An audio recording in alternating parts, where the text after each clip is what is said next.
आज हम लोग यूबीएस का पेपर सॉल्व करते हैं 29 दिसंबर वाला। क्वेश्चन नंबर फर्स्ट है, हमारे देश में एक ऐसा राज्य है जहाँ के ग्रामीण लोग फसल पकाने के पश्चात त्यौहार मनाते हैं।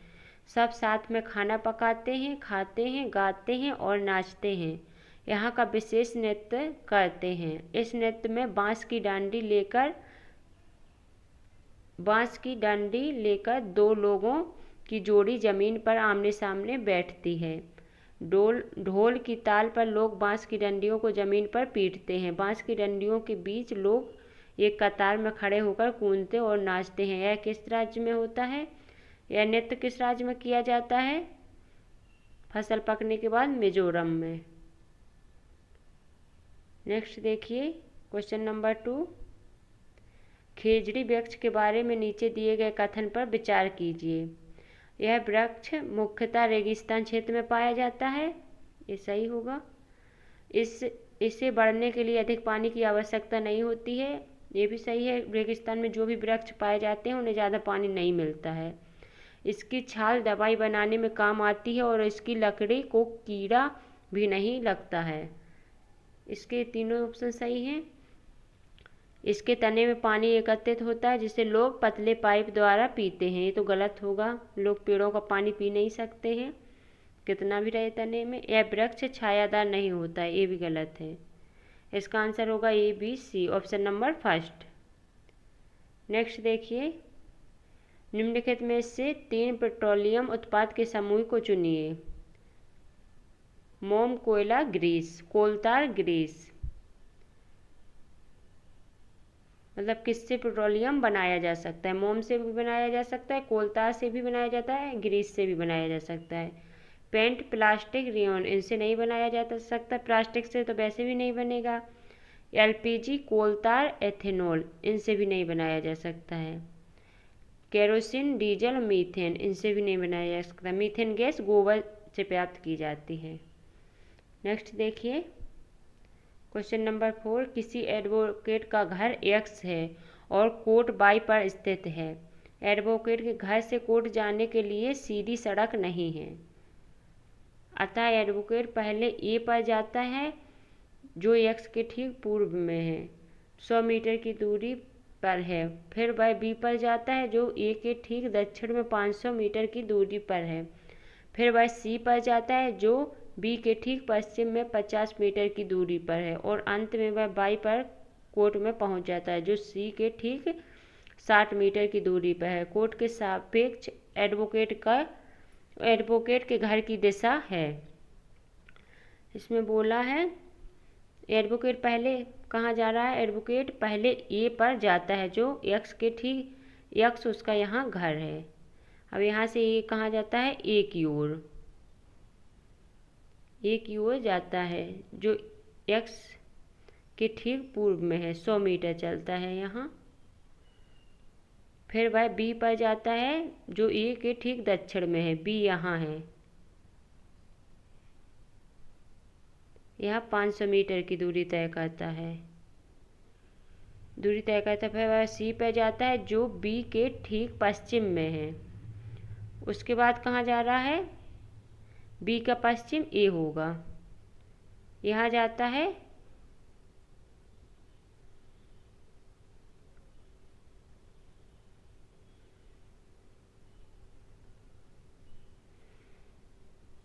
X, यहाँ रखते हैं।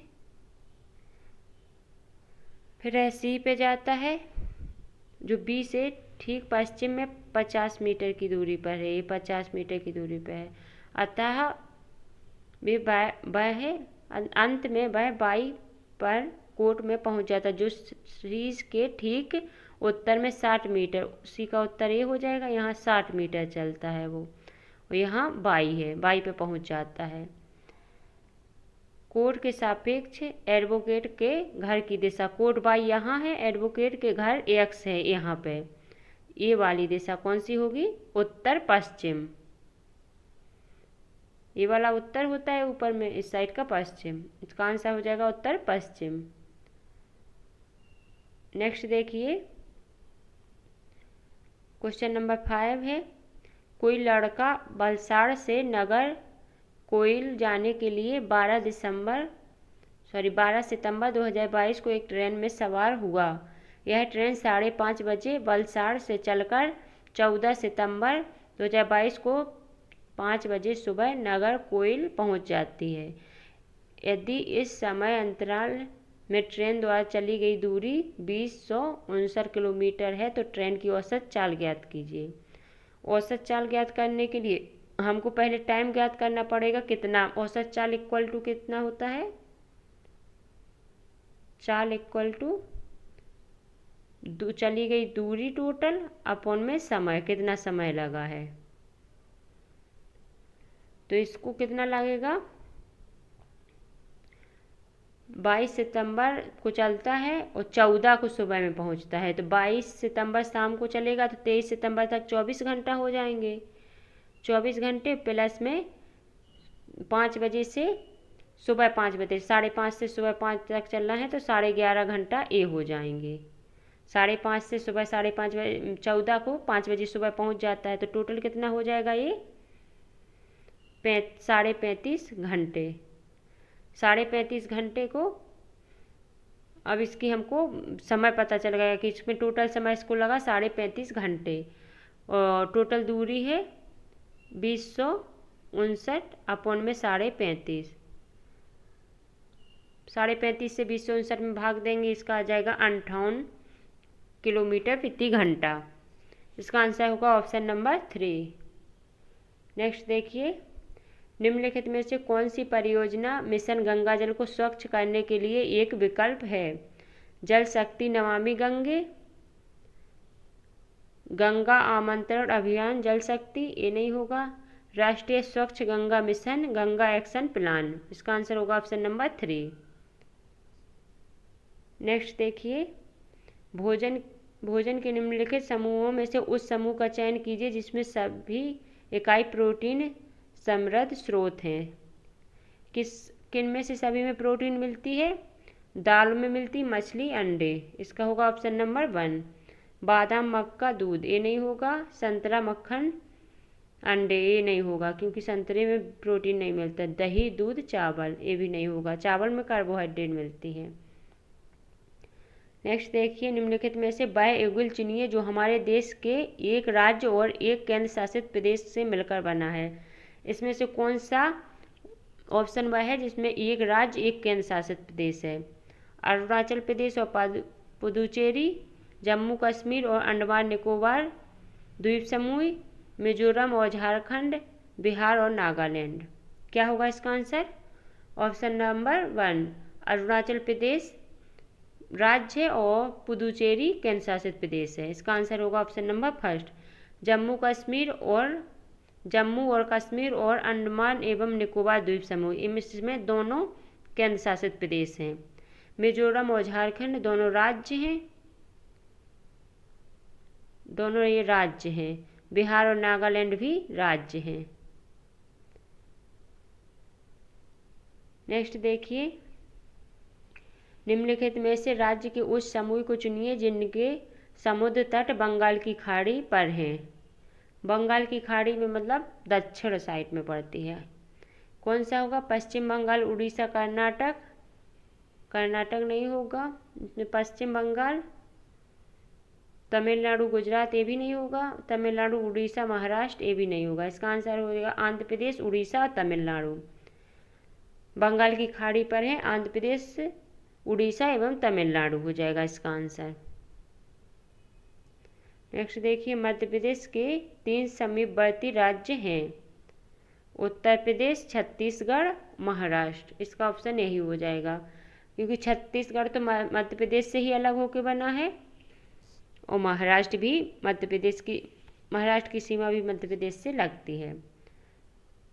गुजरात, राजस्थान, बिहार, ये तो गलत हो जाएगा। उत्तर प्रदेश, राजस्थान, झारखंड, ये भी गलत होगा। गुजरात, पश्चिम बंगाल, उड़ीसा, ये भी गलत हो जाएगा। नेक्स्ट देखिए, निम्नलिखित में से कौन से रोग मच्छरों द्वारा होते हैं। इनमें से कौन, निमोनिया नहीं होता, निमोनिया ठंड की वजह से होता है। डेंगू, खसरा, मलेरिया, इसमें से डेंगू होगा मच्छर द्वारा और मलेरिया होगा। बी और डी, इसका आंसर होगा ऑप्शन नंबर 3। नेक्स्ट देखिए, किसी परितंत्र में निहित है एक क्षेत्र में केवल जीवित प्राणी, ये नहीं होगा, एक क्षेत्र के केवल जीवित प्राणी निहित नहीं रहते हैं परितंत्र में। एक क्षेत्र के केवल भौतिक कारक, ये भी नहीं होगा। एक क्षेत्र के जीवित प्राणी और भौतिक कारक, परितंत्र में जीवित प्राणी एवं भौतिक कारक दोनों सम्मिलित होते हैं। एक क्षेत्र के अवघटक और भौतिक कारक, ये भी नहीं होगा। इसका आंसर होगा ऑप्शन नंबर 3। नेक्स्ट देखिए, राज्य और नृत्य में सही युग्म का चुनाव कीजिए। कर्नाटक कथक, ये गलत होगा। तमिलनाडु लावड़ी, ये भी गलत होगा। असम बुइया, ये भी गलत होगा। आंध्र प्रदेश का कुचिपुड़ी नृत्य है, ये सही होगा। कथक उत्तर प्रदेश का है, यूपी का है। लावड़ी महाराष्ट्र का है, महाराष्ट्र का है ना कि तमिलनाडु का। बुइया अरुणाचल प्रदेश का है, अरुणाचल प्रदेश। बुइया अरुणाचल प्रदेश का है। आंध्र प्रदेश कुचिपुड़ी, ये सही होगा। इसका ऑप्शन नंबर 4 होगा सही, और सब गलत है। कथक यूपी का है, लावड़ी महाराष्ट्र का है, बुइया अरुणाचल प्रदेश का है। नेक्स्ट देखिए, निम्नलिखित में से कौन सी एक पौधा घर गैस नहीं है? कौन सी नहीं होगी? CO2 है, N2O भी है, CH4 भी है, बस N2 नहीं है। इसका आंसर हो जाएगा ऑप्शन नंबर 2। N2 नहीं है, इसका आंसर होगा ऑप्शन नंबर 2। नेक्स्ट देखिए, ओजोन की परत के अपक्षय को नियंत्रित करने हेतु 1987 में एक अंतर्राष्ट्रीय संधि पत्र समझौता पर हस्ताक्षर किए गए, जिसे कहा जाता है क्योटो संलेख, मॉन्ट्रियल संलेख, पेरिस संधि, दोहा संधि। कौन सा किया गया था ओजोन परत के अपक्षय को नियंत्रित करने के लिए? किस संधि पत्र पर समझौता किया गया था? मॉन्ट्रियल संलेख पर। नेक्स्ट देखिए, EBS में निदानिक परीक्षण शिक्षक की सहायता करेंगे। किस तरह से करेंगे निदानिक परीक्षण सहायता शिक्षक की?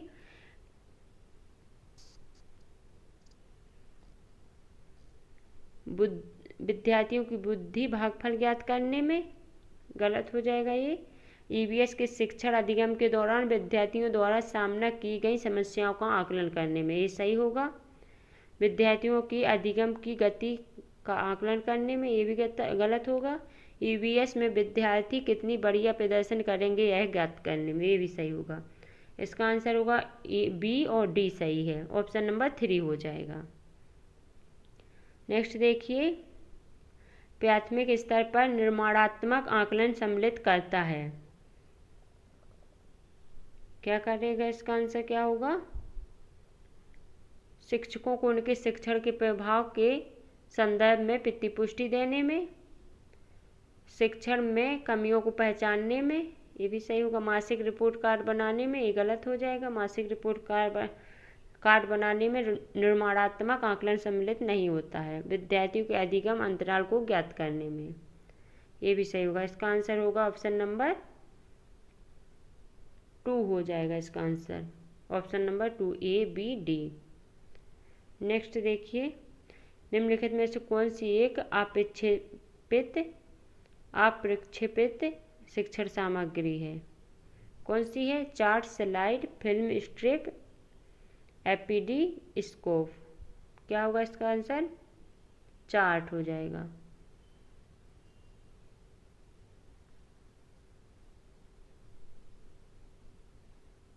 इसका आंसर हो जाएगा चार्ट। नेक्स्ट देखिए, श्री रोहन ने विषय जल का संरक्षण पर एक भूमिका निर्वहन का आयोजन किया। अपनी कक्षा में रोहन द्वारा इस भूमिका निर्वहन को आयोजित करने का क्या उद्देश्य था? क्या उद्देश्य था? यह विद्यार्थियों को भावी पीढ़ियों के लिए जल के संरक्षण की आवश्यकता के प्रति संवेदनशील बनाना चाहता था। वह विद्यार्थियों को समाज में जल के संरक्षण के विषय में जानकारी के अभाव से अवगत कराना चाहता था। यह भूमि भूमिका निर्वहन द्वारा विद्यार्थियों में विश्वास का स्तर ऊपर उठाना चाहता था। वह जल संरक्षण के विषय में विद्यार्थियों के विचार जानना चाहता था, जिससे वह उन्हें सही मार्गदर्शन प्रदान कर सके। क्या होगा इसका आंसर? इसका आंसर हो जाएगा ऑप्शन नंबर 1। वह विद्यार्थियों को भावी पीढ़ियों के लिए जल के संरक्षण की आवश्यकता के प्रति संवेदनशील बनाना चाहता था। नेक्स्ट देखिए, ईवीएस की पाठ्यचर्या की रूपरेखा बनाई गई है। किस लिए बनाई गई है? अधिगम के संरचनात्मक परिप्रेक्ष्य में, अधिगम के समकालिक परिप्रेक्ष्य में, अधिगम के अनुचिंतनीय परिप्रेक्ष्य में, अधिगम के सामाजिक रचनावाद के परिप्रेक्ष्य में। क्या होगा इसका आंसर? इसका आंसर होगा ऑप्शन नंबर 4, अधिगम के सामाजिक रचनावाद के परिप्रेक्ष्य में। नेक्स्ट देखिए, कक्षा में ईवीएस विषयों का संपादन करते समय शिक्षक को निम्नलिखित में से किससे बचना चाहिए? ईवीएस विषय का संपादन पढ़ाते समय शिक्षक को निम्नलिखित में से किससे बचना चाहिए? विद्यार्थियों को प्रश्न पूछने के लिए हतोत्साहित करने से, भूमिका निभाने से, कठपुतलियों के उपयोग से, सामूहिक कार्य से। इसका होगा ऑप्शन नंबर 1, विद्यार्थियों को प्रश्न पूछने के लिए हतोत्साहित करने से। कभी भी विद्यार्थियों को हतोत्साहित नहीं करना है। इसका आंसर हो जाएगा ऑप्शन नंबर 1। विद्यार्थियों के लिए ईवीएस पाठ्यक्रम में विषयों और उपविषयों का चयन किया जाता है। विज्ञान, सामाजिक विज्ञान और पर्यावरण शिक्षा में मुद्दों का एक समान अंतरा पृष्ठ प्रदान करने के लिए, दिलचस्प तरीके से ईवीएस सिखाने के लिए, गतिविधियों को सरल से जटिल की ओर संचालित करने के लिए, तत्काल पर्यावरण को बेहतर समझ विकसित करने के लिए। ईवीएस पाठ्यक्रम में विषयों और विषयों का चयन किया जाता है। किस लिए किया जाता है? किया गया है तत्काल पर्यावरण की बेहतर समझ विकसित करने के लिए। नेक्स्ट देखिए, क्वेश्चन नंबर 8। देखिए, निम्नलिखित में से कौन सा विषय उपविषय नीचे दी गई दक्षता से संबंधित हो सकता है? उन लोगों के लिए परामर्श और मानसिक कल्याण के बारे में सुझावों का मूल्यांकन करता है जिन्होंने आपदा का सामना किया और अपने घर को खोने के आघात का सामना किया है। ऑप्शन नंबर 1 है यात्रा, आश्रय, कार्य और खेल, पानी। इसका आंसर होगा आश्रय। नेक्स्ट देखिए, ईवीएस में पानी की बर्बादी और इसके संरक्षण के शिक्षण के लिए सबसे उपयुक्त रणनीति हो सकती है। चर्चा, सर्वेक्षण और चर्चा, साक्षात्कार, प्रयोग। इसका आंसर होगा सर्वेक्षण और चर्चा। नेक्स्ट देखिए, विद्यार्थियों की पर्यावरण की समग्र समझ विकसित करने के लिए निम्नलिखित में से कौन सा अनुभव अत्यंत महत्वपूर्ण है? प्रासंगिक अनुभव, अमूर्त अनुभव, वैश्विक से स्थानीय अनुभव, समावेशी अनुभव। इसका आंसर होगा प्रासंगिक अनुभव। प्रासंगिक अनुभव वह होता है जो किसी अगर हम जल के संबंधित कोई चैप्टर बच्चों को पढ़ा रहे हैं तो जल से रिलेटेड जो भी है उसको समझाना, घर में जल का यूज क्या है या कुछ उसी से रिलेटेड ही समझाना। सूचना, क्रिया या किसी चीज़, किसी मामले से कितना संबंधित है इस बारे में बताना। नेक्स्ट देखिए, एक ईवीएस शिक्षक समूह कार्य के दौरान सहयोग के आकलन के लिए एक सहकर्मी आकलन रूब्रिक तैयार करता है। निम्नलिखित में से कौन सा आयाम सहयोग का हिस्सा नहीं होना चाहिए? भागीदारी तो होगा, नेतृत्व भी होगा, सहयोग भी होगा, हदबंदी नहीं होगा। इसका आंसर होगा ऑप्शन नंबर 4। नेक्स्ट देखिए, निम्नलिखित में से कौन सा पानी के विषय से संबंधित त्योहार मनाते समय बच्चों के संज्ञानात्मक विकास के साथ साथ सामाजिक भावात्मक पहलुओं को जोड़ने के लिए पर्याप्त अवसर प्रदान कराता है? बच्चों को लोकगीत सुनाने या गाने के लिए प्रोत्साहित करना, प्रयोग, साक्षात्कार, सर्वेक्षण। क्या होगा इसका आंसर? ऑप्शन नंबर 1, बच्चों को लोकगीत सुनाने या गाने के लिए प्रोत्साहित करना।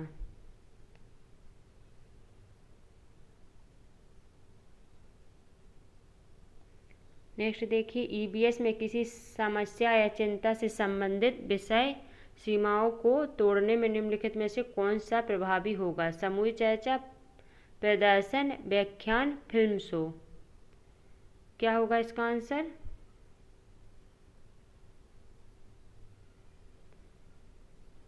क्या होगा इसका आंसर?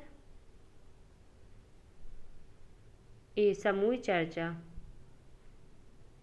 नेक्स्ट देखिए, ईबीएस कक्षा में प्रयुक्त निम्नलिखित में से कौन सा प्रक्रिया कौशल आयोजित करके विकसित किया जाएगा? कौशल आयोजित करके विकसित किसे किया जा सकता है? अवलोकन कौशल को, याद रखने का कौशल, दृश्य कौशल, पहचानने का कौशल। इसका आंसर होगा अवलोकन कौशल का।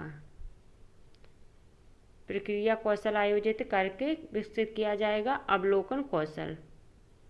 नेक्स्ट देखिए, कक्षा में ईबीएस विषय का संपादन करते समय शिक्षक को निम्नलिखित में से किससे बचना चाहिए? समूह चर्चा से, समूह चर्चा से कभी नहीं बचना चाहिए। स्कूल आधारित आकलन से, इससे भी नहीं बचना है। विद्यार्थियों द्वारा सही उत्तरों पर जोर देना, इससे बचना है। सामूहिक स्थानों का भ्रमण, इससे भी, ये भी सही होगा। सिर्फ विद्यार्थियों द्वारा सही उत्तरों पर जोर देना, मतलब विद्यार्थियों को कभी भी नहीं कहना कि तुम प्रश्नोत्तर पे ही ध्यान दो, सही उत्तर या गलत जो भी हो उन पे ध्यान नहीं देना है। जितना हो सके बच्चों को रिलेट करके पढ़ाना है